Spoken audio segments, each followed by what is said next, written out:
On to the next step. Time to install the limit switches.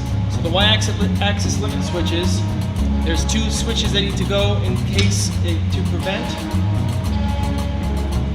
the x-axis from going too far this way or the other way. So I've decided to install this bracket here, which has these switches get mounted. What it allows it to do is prevent it when the switch clicks off when it gets too far.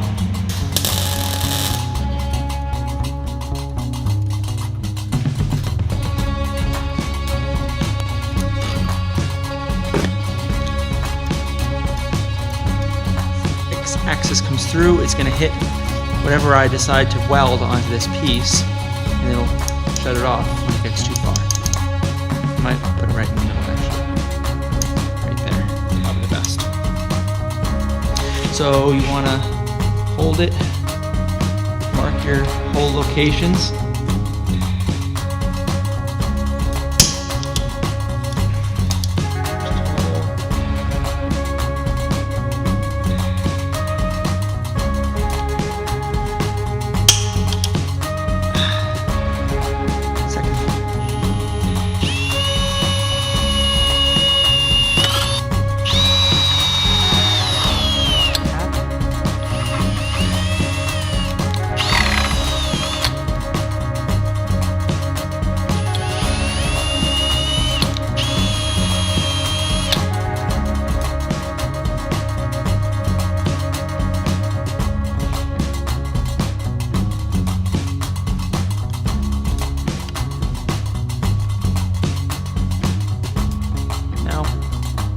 Again, I can drill into this and tap this because the thread pitch on these M3 screws is so fine that I can at least get 3 or 4 threads on an OC. Alright, so now it's time to make the water pan.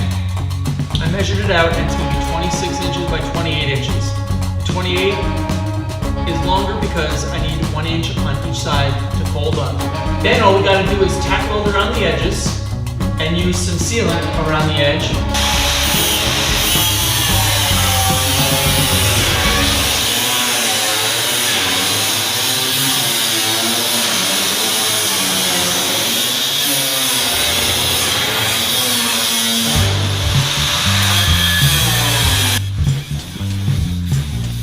Let's make these bends.